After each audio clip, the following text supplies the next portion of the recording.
Cuenta una historia que cierto hombre millonario dejó un testamento con $75,000 para beneficio de los cristianos. Y él dijo, parte de mi fortuna va para todos los cristianos al momento de morir. Eso estaba descrito ahí en su testamento.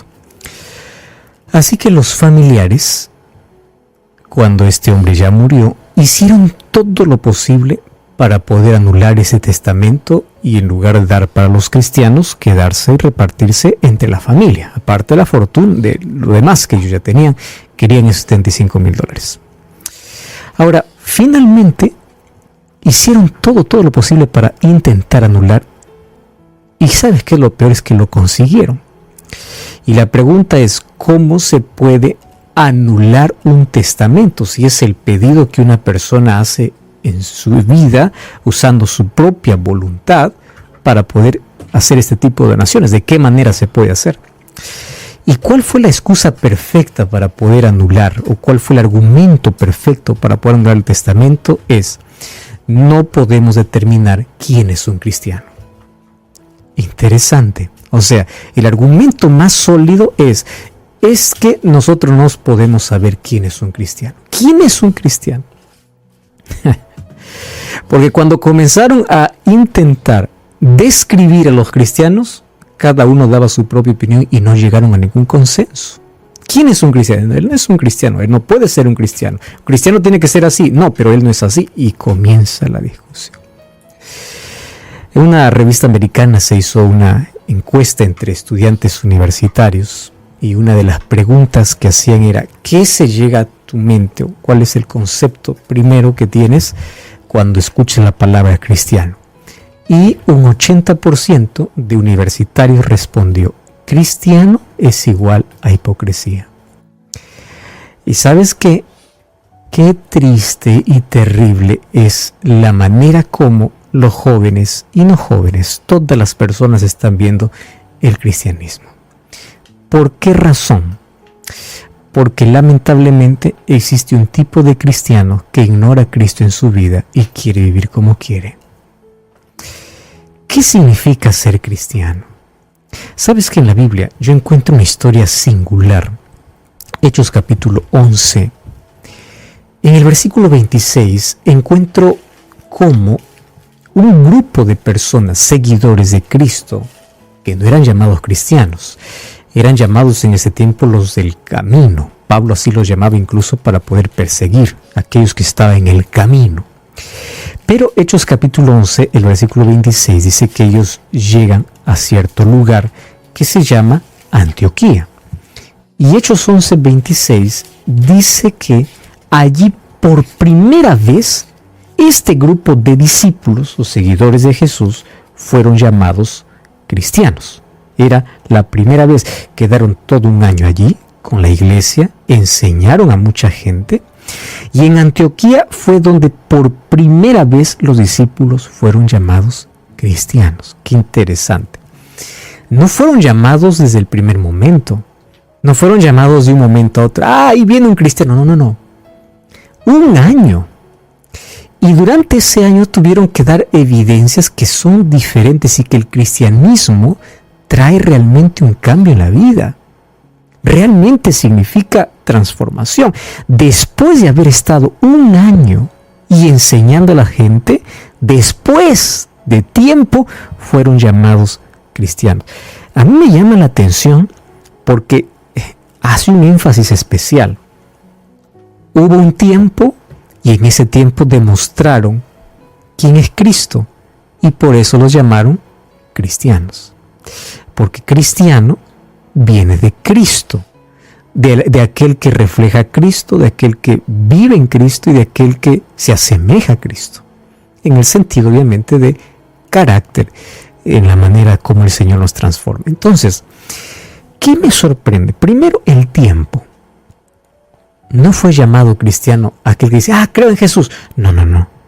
A ver, voy a ver de qué se trata. ¿Qué es esto? Un año pasó. Estos son cristianos. ¿Por qué? Porque se asemeja a lo que Cristo hacía. Número 2. Ellos fueron llamados en Antioquía. Y tú puedes decir, con la sorpresa. Lo que pasa es que Antioquía era la capital de Siria. Y Antioquía era la tercera metrópoli del Imperio Romano en importancia. Para que tú puedas ver de que fueron llamados cristianos no en una pequeña aldea. Era una ciudad importantísima.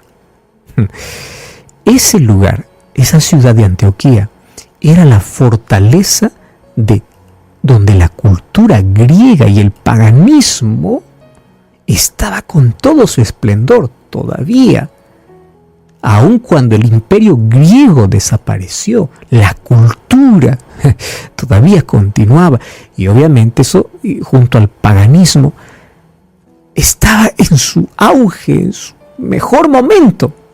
Ahora, viene el cristiano, viene un grupo de discípulos, que no eran muchos, pocos, se quedan un año, y en un año es capaz de que el evangelio de este grupo de discípulos pueda opacar aquel brillo de la cultura griega y el paganismo. Esto es lo segundo que me sorprende. Entonces, cristiano no es decir solamente, soy cristiano porque creo en Dios. No. Aquí encuentro dos evidencias muy importantes que necesitamos analizar. Número uno, la gente analizó la vida para poder llamarlo cristiano. Y número dos, cristianismo tiene que dar algo que nadie más da. Y entonces la gente dijo, estos son cristianos. Por eso que a los seguidores de Jesús por primera vez se los llamó cristianos. Ahora, la pregunta es, ¿por qué se los llamó cristianos? Continuemos en Hechos 11 entonces, y vamos ahí al versículo 21. Hechos 11, desde el versículo 19 hasta el 30 encontramos varias características, pero quiero comenzar por el versículo 21 para ver quiénes eran ese grupo de creyentes allí. Dice así, la mano del Señor estaba con ellos y un gran número creyó y se convirtió al Señor. Muy bien, préstame atención. Este grupo es aquel que luego va a ser llamado cristiano. ¿Qué cosa hicieron? Primera característica dice, la mano del Señor los guiaba en todo. Es aquí donde nosotros podemos ya colocar un conflicto mental. ¿Quién está guiando? Hay personas que son guiadas por sus impulsos, personas que son guiadas por sus emociones, personas guiadas por su temperamento, personas guiadas por su capacidad. Pero qué difícil es encontrar personas que digan, Dios está guiando todo. Me llama tanto la atención esta expresión que también es colocada en el libro de Génesis, en la historia de José. Fíjate, que Dios te guíe no significa que toda la vida está bonita, está tranquila. Dice así, José fue a la cárcel y la mano de Dios estaba con José. José fue calumniado, la mano de Dios estaba con José. José estaba en el palacio, la mano de Dios estaba con José. Qué interesante. Dejarse guiar por Dios no significa que el camino es llano. No significa que todo es dulce, todo es agradable, todo es bonito. No. Dejarse guiar por las manos de Dios es una persona que bajo cualquier circunstancia de la vida, las demás personas perciben de que actúa diferente, vive diferente. ¿Cómo actuaba José cuando fue vendido, cuando estuvo en la cisterna, cuando fue preso? ¿Cómo actuaba? La mano del Señor estaba con él. Bueno, ¿qué cosa sucedió con estos hombres? O hombres y mujeres que se entregaron al Señor. La mano del Señor los guiaba. Esto es una entrega completa. Y yo aquí puedo mencionar por lo menos 5 características que no voy a dar el tiempo, obviamente, para ello. Mas yo quiero centrarme en la primera. Porque aquí en Hechos capítulo 11, el versículo 21 dice que ese número creyó y se convirtió. Esa palabra "y" está haciendo una separación entre uno y lo otro. Muy bien. ¿Qué cosa hicieron las personas? Número 1, creyeron. Número 2, se convirtieron. No es lo mismo creer a estar convertidos. Creer es estar convencidos, pero estar convertidos es otra cosa. ¿Puede que la iglesia esté llena de convencidos? Sí. Y pocos convertidos también. No es lo mismo. Aquí está la razón por la cual fueron llamados cristianos. Porque no solo creían, sino que ellos fueron convertidos. Fe y conversión son dos elementos en la experiencia de todo cristiano que son indispensables. O sea, yo no puedo llamarme cristiano sin fe y sin experiencia de conversión. ¿Cuál es nuestro problema? Nuestro problema es que solamente hemos dado un énfasis especial a la fe. Solo cree, solo cree. Entonces la gente dice, creo, ¿es suficiente? No. Creer y conversión. Fe y conversión. La fe en Cristo tiene que llevarte a un cambio radical. Pastor, ¿y qué cosa es fe? 2 palabras ya dieron o 2 letras ya dieron para escribir tanto libro. Fe. Poder de la fe, qué es la fe, cómo funciona la fe, cómo crece la fe, cómo desarrolla, tantas cosas de fe. 2 letras. Fe. Mira, pero yo quiero resumirte el concepto de fe en una frase. ¿Sabes qué cosa es fe? Es mejor, en 3 palabras te voy a resumir. Fe es transferencia de confianza. Eso es fe. ¿Qué significa? Yo dejo de confiar en mi capacidad, en mi habilidad, en mi inteligencia. Dejo de confiar en mí mismo para poder colocar toda mi confianza en Dios. Dejo de confiar en todo lo que me rodea, en todas las promesas humanas. Eso no significa que ando desconfiado del mundo. Lo que significa es que completamente mi confianza está en Dios. Nosotros hacemos las cosas al revés. ¿Cómo? Nosotros confiamos superficialmente en Dios y completamente en el ser humano.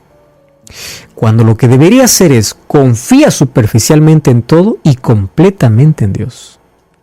Nuestras mayores decepciones se basan en que nuestra confianza está de manera absoluta en seres humanos que fallan.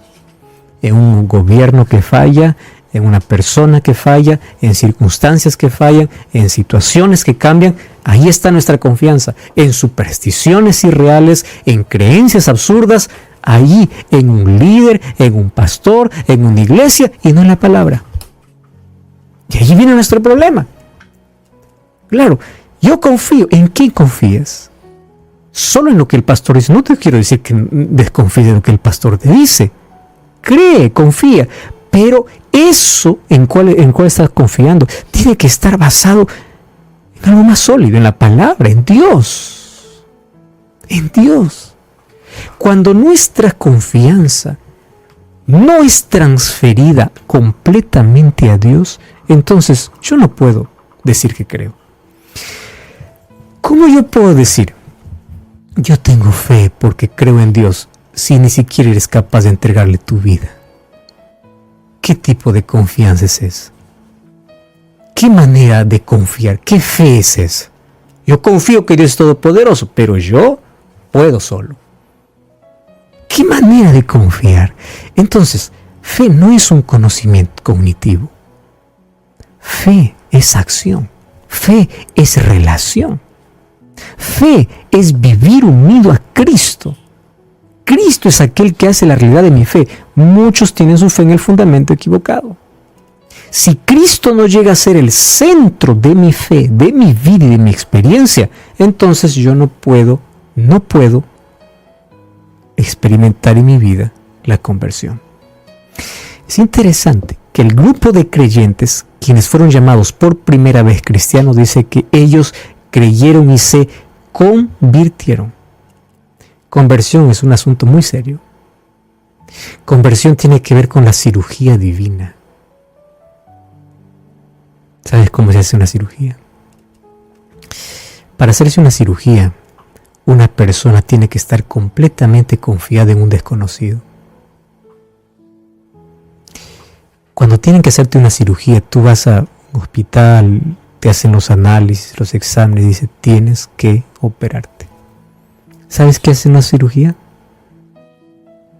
Te colocas en una camilla y vas a ver un anestesista que no conoces, un médico que no sabe su historial.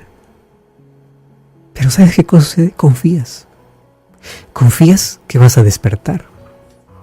Confías que vas a estar bien. Le entregas tu vida. Tu vida. ¿Y de qué se trata fe? Es eso, Señor, te entrego mi vida.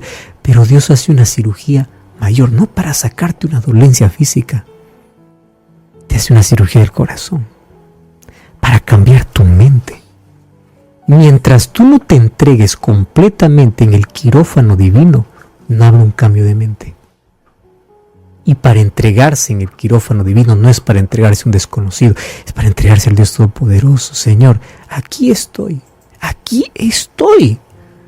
Si yo soy capaz de confiar completamente en un desconocido, mi vida, ¿por qué dudamos en confiar en un Dios Todopoderoso? ¿Por qué dudamos en entrar en el quirófano divino y decir, Señor, haz en mí la operación que necesito? Haz en mí la cirugía que necesito. Saca lo que no sirve. Coloca lo que necesito. Hoy el cristianismo está lleno de personas que no son más seguidores de Jesús, sino son admiradores. Lo admiran, pero nunca tienen un compromiso. Nunca. Soy admirador de Jesús. Admiro lo que hizo, pero no soy capaz de adorar, de comprometerme, de caminar con Él. ¿Eres admirador o eres seguidor? ¿Eres admirador o eres adorador? ¿En qué está basada tu fe, tu confianza? Cuando tú completamente confías y te entregas, el milagro divino acontece. Porque si no, nosotros seguiremos el camino de tanta gente correcta por fuera, sin Cristo por dentro. Un día, un hombre religioso, perfecto, admirado, perfecto en padrones humanos, se fue para Jesús. Su nombre era Nicodemo. Y le dice, maestro, sabemos que has venido de Dios. Y Jesús fue al punto y le dice, Nicodemo, necesitas nacer de nuevo. ¿Cómo? Yo soy maestro, soy guardador de la ley, yo voy a la sinagoga, yo doy el diezmo, yo hago esto, yo hago lo otro. Sí, externo. Tú necesitas un cambio interno.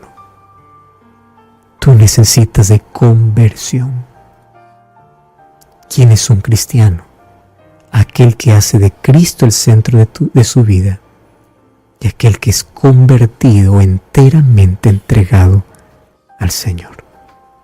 No trates de vivir un cristianismo lejos de este principio. Ora conmigo. Gracias, Señor, por tu palabra. En ella encontramos siempre lo que necesitamos para crecer espiritualmente. Nos entregamos a ti y queremos que tú guíes nuestra vida y que tú hagas esa cirugía divina en nuestro corazón, que nos transformes, que nos cambies completamente. Por eso nos entregamos a ti y ayúdanos a creer y que el trabajo de conversión sea hecho por tu Espíritu en nuestra vida para ser cristianos que representan realmente a Cristo en esta tierra. En el nombre de Jesús. Amén.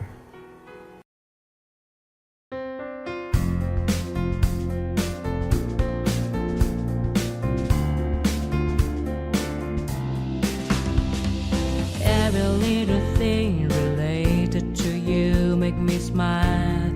I know you are doing hard work to make things possible. I want to let you know that I am with you and I will be forever. Every little thing related to you make me smile. I know you are doing hard work to make things possible. I want to let you know that I am with you and I will